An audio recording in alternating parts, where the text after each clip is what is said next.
Welcome to the SVG-TV news for Tuesday, September 29th. I am Khalil Kato with the details. Prime Minister Dr. Ralph Gonsalves has called for a renewed global compact as countries across the globe cope with the problems associated with the COVID-19 pandemic. Delivering his virtual address last Saturday to the United Nations General Assembly, Dr. Gonsalves said the UN and its specialized agencies are best positioned to engender this new global solidarity for the benefit of all humanity. He said such solidarity must be genuine and grounded in international law. Powerful states must roll back their unilateralist, unwholesome and prejudicial constraints on weaker nations. The list is long and includes unilateralist sanctions, weaponizing of the trade, banking and financial systems, the misuse and abuse of so-called blacklists by developed countries against developing ones, the unilateralist termination of correspondent banking relations on purely spurious critical grounds, the breaking of international law willy-nilly to serve narrow national interests on this or that issue, including the existential matter of climate change, and the relegation of small island developing states to the expendable margins of the global political economy. Prime Minister Gonsalves pointed to the special challenges of small island developing states like those in the Caribbean, whose gains, despite the paucity of resources, are being seriously eroded by the COVID-19 pandemic. Despite our best efforts, the disastrous economic implications of a global COVID-19 recession threatens to stymie our advances. These detrimental impacts, already disproportionately felt across the global south, stem from sharp declines in remittances, significant disruptions of trade, travel and other economic activity, and the negative effects on social welfare as limited resources are diverted to save lives. For small island developing states, without predictable and reliable financing through concessional loans, without scaled-up development assistance, and flexible and innovative forms of debt relief, we risk falling further behind, unable to safeguard our human development. PM Gonsalves also spoke to the urgent need for reform of the international financial architecture if states are not to be relegated to the margins of global engagement. Minister of Health Luke Brown says the Ministry of Health, Wellness and the Environment is putting its best foot forward in responding to the country's dengue outbreak. In an interview on radio today, Minister Brown said despite what his critics are saying, he has been and continues to be on the job dealing with the outbreak, as he has been doing with the COVID-19 pandemic. Over the weekend, the health minister said he took on the role of a vector control worker, which gave him a greater appreciation of the work they do. He said these workers have been doing a good job in difficult conditions. Because it's easy for a minister of health to sit in his office and to say, we need to ramp up this fogging campaign without knowing what it is like to be out fogging in the field. School children says just a photo up because elections is this year. Let's take was a call. Was it Hello, good morning. My record on all issues show that I'm always ready to go into the front lines of our response to any health challenge. Minister Brown said the vector control unit has been operating on a fairly limited scale with a reduced number of fogging machines. However, they are in the process of procuring additional machines along with more vehicles for the fogging operations, the redeployment of staff, and the hiring of temporary public health officers. And apart from that, we don't want persons to get the impression that the only element of the strategy for preventing or limiting the impact of dengue on St. Vincent and the Grenadines is fogging. Because there's something that we could do at the root end and that is of it to prevent mosquitoes from breeding in the first place. And that is eliminating or eradicating mosquito breeding sites. I mean, the government has a role to play. But while we're asking what, and properly so, what has the government been doing and what has the ministry been doing, we should also ask, what have I been doing? You know, how could I help? You know, what could I contribute to our national response to dengue? A question. Responding to a question regarding the shortage of medication at the Milton Cato Memorial Hospital and other healthcare facilities, Minister Brown said there is a need for better supplies management, inventory controls, and rationalization of procurement. The truth is we look at it on an ongoing basis, but the management and procurement is something which has to be always under review. And because of the money? The vast nature. No, it's not a matter of money. I think that there is a provision for supplies and materials and basically medicines and so on. That is reasonable. There's some areas where there are shortfalls, but if there is ever a compelling need, we are always ready to apply more resources for the procurement. And any organization that is vast, if you have a supermarket, even if you have a gas station, even if you have a little shop, you have to invest time in supplies management. You have to invest time in controls. And you could get a sense of the situation facing you when you're dealing with a ministry like health, wellness, and the environment with many facilities to be served. All right. Okay, a chain is...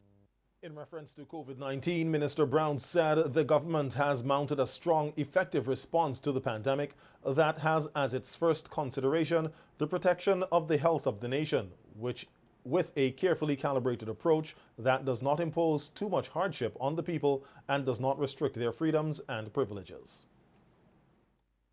We have had a perfect response. This isn't to say that some things perhaps could not have been done differently, but I think when all is said and done, St. Vincent and the Grenadines and the Ministry of Health passed the COVID-19 performance test with flying colors. You think so? And we passed it. Of course I think so. I'm speaking out of a conviction of that. And I also believe that this is the general sentiment of the public of St. Vincent and the Grenadines. When you compare St. Vincent's SVG situation with the situation of neighboring countries, I think you come to that conclusion when you look at the fact that we were able to do the important things in respect of COVID. For instance, what was necessary was for us to develop our testing capacity in St. Vincent and the Grenadines for COVID-19. To first of all be able to identify persons who may have been affected. And we did that. We developed testing capacity. We have a lab right now, and hats off to the laboratory staff. The New Democratic Party's candidate for East St. George, Laverne Gibson Velox, has shared her recent bout with dengue fever, describing it as the worst thing she has ever experienced in her life. She was speaking on Monday's NDP, that should be on the NDP's Monday Life program last evening. To be honest, it's one of the worst things I've ever experienced in my life, and I've had surgeries and all kinds of other illnesses, but dengue has been like the worst feeling ever. There were so many things that went along with it. There was fever, joint pain, crazy, it was sending you crazy. There was nausea. You had this constant feeling of wanting to throw up, but you weren't throwing up, so it was terrible. Then I think for like 2 nights I was delirious. I didn't know whether I was coming or going. I thought I was on my way out, but thank God I saw my doctor, I got medication, and I stuck to the prescription and how it was to be taken, and I got better. But you don't just get better immediately. There are symptoms that go on for a little while, and I don't wish. Health authorities in St. Vincent and the Grenadines have confirmed 4 dengue-related deaths, the most recent being that of an elderly male who died on Friday, September 25th. For the past few weeks, the ministry said it has been recording a higher than normal rate of infection, with the highest areas of infection being Georgetown, Kingstown, and Pembroke. The NDP candidate said that dengue fever is not something she would wish for anyone to experience and hope the authorities will do something urgently about the outbreak, especially in the Kalyaquah area. This on anybody, to be honest, and I just wish the authorities in this country would really take a stand and do something about it. Education is key in all of this. I mean, telling people how to, treat garbage and treat receptacles around the yard that can hold water and breed mosquitoes and things like that. And even in Caliacor, the cleaning up of those drains, and so I think are really pivotal to this because Caliacor has a serious outbreak of dengue. Gibson Velox noted that once she's elected in the upcoming general elections, one of her plans is to tackle the drainage problem in Caliacor. A number of students in the Kingstown area have complied with the recommendation of the Ministry of Health and endorsed by the Ministry of Education for the wearing of long pants and long sleeve shirts to school for protection against mosquito bites. Our news team spoke with some teachers today who said a high percentage of their students have made the necessary adjustments to the dress code. It has helped because, you know, your hands are moving about, but your feet are under the table. And so it will protect as much as it can. Probably 90% have worn the long pants. So we have had some students who came back to school after the first week saying that they were home because they had dengue. And daily we have students with fevers that we don't know if it's dengue, but we normally call the parents and they take them to the hospital. So we have had cases. Majority, the boys are always in their long pants, but a high percentage of the females are wearing their jeans pants, their long pants. Some have expressed that they prefer to wear their school uniform, so they still do wear it, and they recommend that they wear long socks also. But we are not forcing them to buy the long socks because it's an additional expense. The female students seem to prefer their long skirts, but said the adjustment was necessary given the dengue outbreak. When we wear his uniform, it's like the mosquitoes on his skin, it's like scratching us. When we wear these clothes, the pants is helping us from the mosquitoes and the shirts. I don't want to catch a dengue, and I love my family, so I don't want to catch it. My mom's idea to let me wear the socks because I could not find the other ones. It's you know, one of them 7 days, so we have our own differences, but well, it's not about me, right? It's about my sister. Well, we don't really wear pants, so it kind of complicated for my sister now to come to school in pants. So as for me now, I could wear pants, all kind of things. So my sister had a hard time right about now with wearing pants. It's best for us to wear jeans pants because of the dengue, but it's kind of complicated because the girls used to wear skirts and it's complicated. Complicated in what sense? With who and why? Well, it's complicated because when you have to dress yourself, you have to unbutton and those things. Well, sometimes you could wear, well, I don't really basically wear it every day, but like wear it today and then tomorrow school clothes and things like that. I don't find it look good. We have to wear socks still and long pants. I mean, we're trying to avoid dengue, but you're still biting anyhow. I wear the jeans pants from mosquito because I don't get dengue, and I had dengue already and I don't put it in it. Prime Minister Dr. Ralph Gonsalves has made some suggestions as to how this country can approach the issue of any disputed CSEC and CAPE grades with the Caribbean Examinations Council, CXC. A number of Caribbean countries have publicly disputed results, which the CXC released last Tuesday. The students in SVG are aware of their preliminary results, and education officials last week said the examinations body was undertaking a review, and they will release the full results once the review is completed. Speaking on Sunday on WeFM's Issue at Hand program, Dr. Gonsalves said he did not have all the details on the matter and was to have been briefed yesterday. He, however, gave some pointers on how the Ministry of Education here can approach the issue. But we have to make sure that when we proceed in on both the general systemic issues and the more individual ones per student, we must proceed on a in a fact-based manner so that we do not end up with having an examination system which goes into disrepute. And all through the chain, we have to make sure that there are proper checks and reviews and monitoring, like for instance with SBAs. You know, Pijan? Yes, yes. Which is a significant area in which there are challenges. The Prime Minister added that having the Caribbean Examinations Council is a good thing, and countries should do everything to strengthen it and ensure the integrity of the results, which are accepted far and wide. It is good that we have the Caribbean Examination Council. And we have to do everything we can to strengthen it and the integrity of results, because the results are accepted far and wide. True.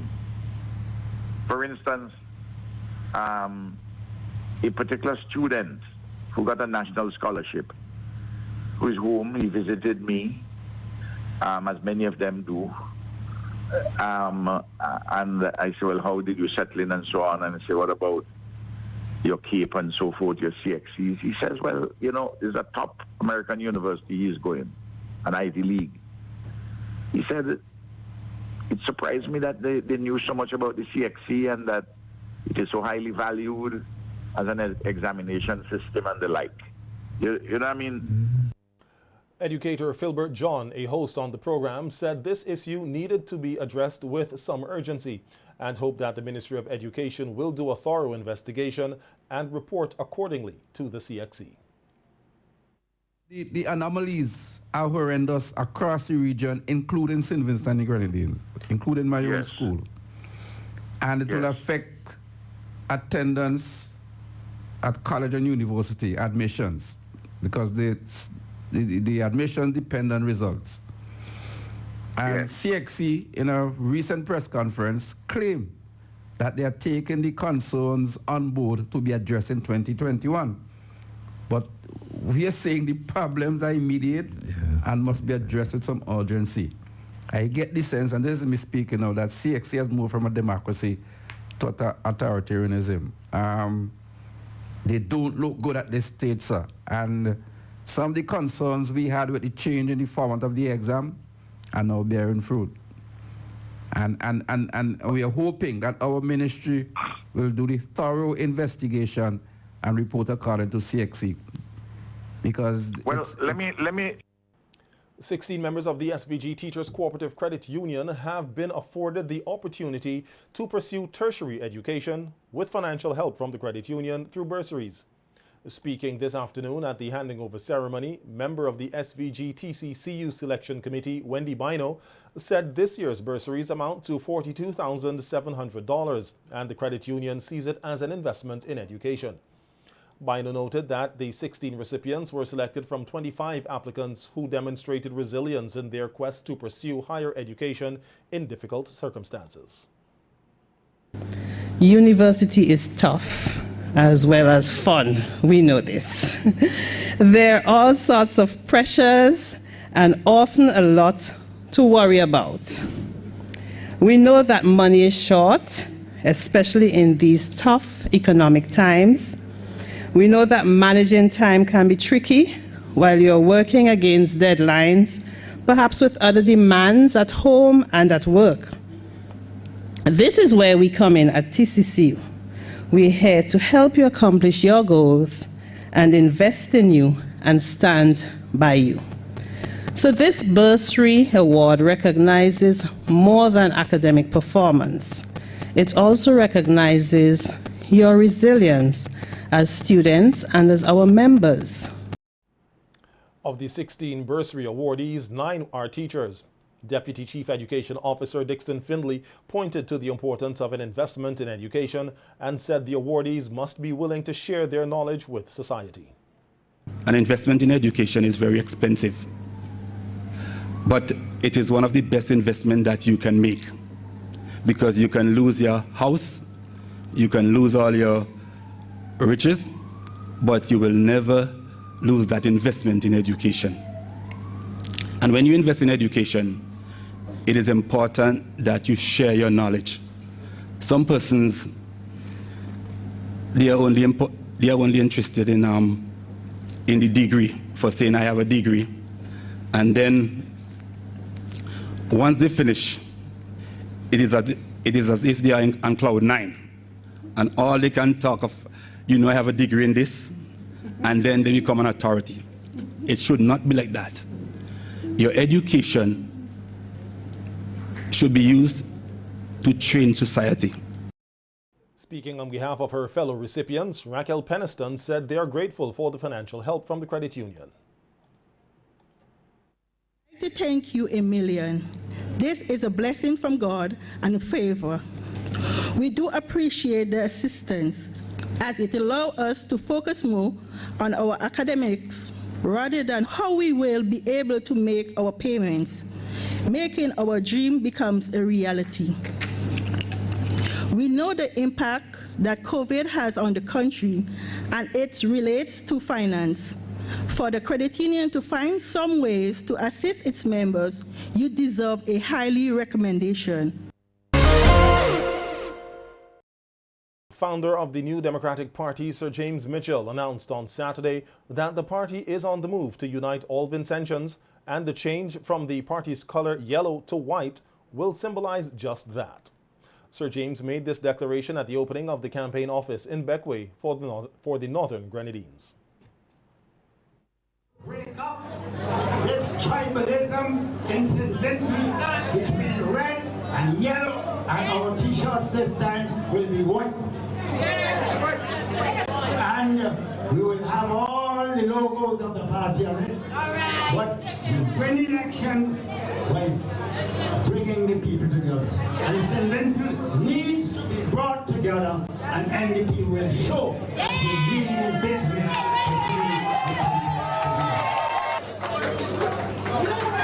And let me close by saying this. I'm sure, I'm satisfied, we have a good team, and we have a good team. With God's help, we'll be able to perform.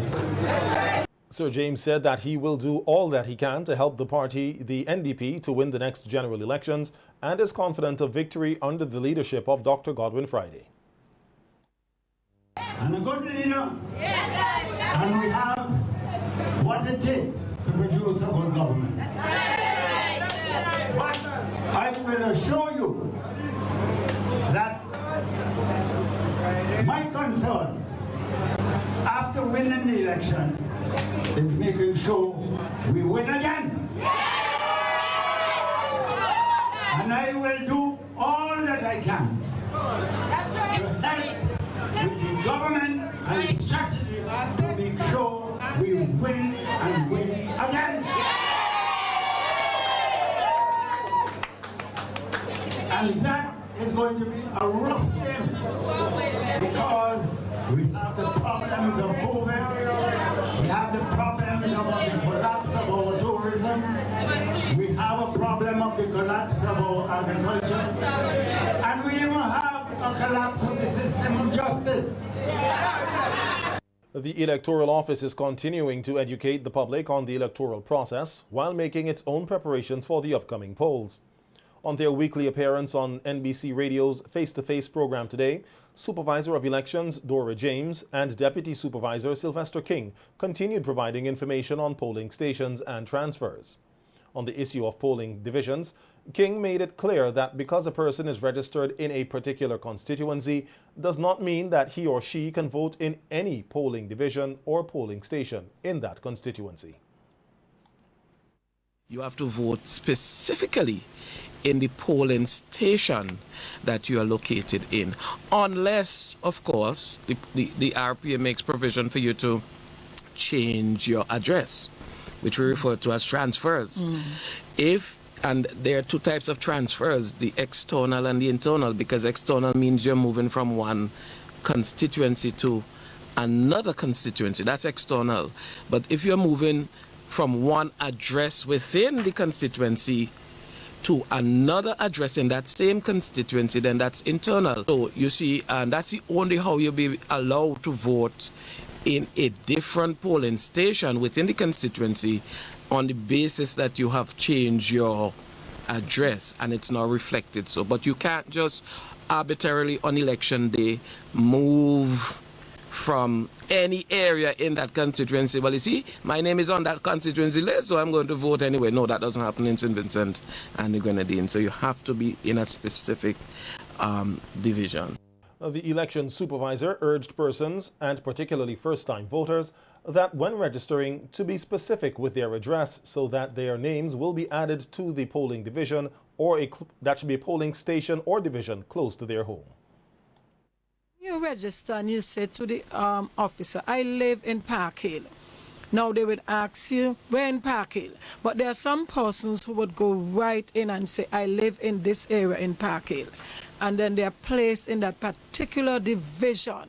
So we encourage persons, when you go to register, be specific so that you would go to the divisions. Some persons complain, and we raised that last week, where two persons are in the same house and they go to different divisions. And we said that is because of the information you shared.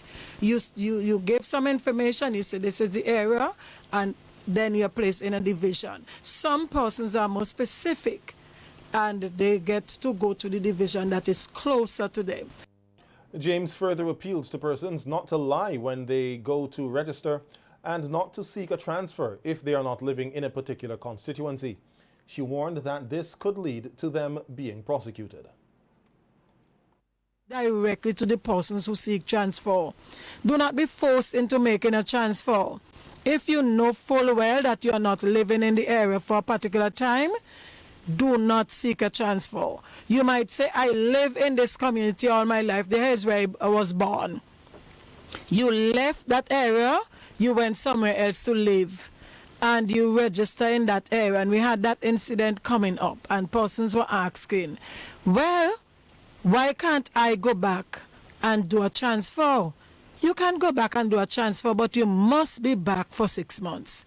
So if you come from your work area and because of COVID you spend 2 months and you say, you see me, I will stay here and do a transfer before I go back. No, you did not have the required time and therefore you cannot change your residence. 6 months must go over so that you can do that. If that time does not elapse, then you cannot have a transfer. Vincentian recording and performing artist Skinny Fabulous will join a host of other regional superstars, including the likes of Caribbean Queen of Soca Alison Hines, the Hyper Dog Little Rick, and former Trinidad and Tobago Road March winner Patrice Roberts, as part of the lineup for the first ever virtual Walk for the Cure and Concert of Hope. For the first time in the 9-year history of the largest walk for a cause in the Caribbean, there will be no gathering of thousands in pink to raise awareness on breast cancer in St. Vincent and the Grenadines and across the region, as COVID-19 has forced regional bank CIBC First Caribbean to take its flagship fundraiser online. The bank, through Barbadian promoter 4D Entertainment, will be producing the regional event on Sunday, October 4th, bringing together some 13 popular regional performers and 2 DJs for a full 3 hours of entertainment. That will also include energetic workout sessions from a number of top fitness coaches. Other regional performers include Mr. Vegas from Jamaica, Mr. Killer from Grenada, Teddyson John from St. Lucia, Antigua's Ricardo Drew, and Julian Believe from the Bahamas. 2 performers bringing a different feel to the show will be King James from St. Martin and Rainier Lidgefrock from Curaçao.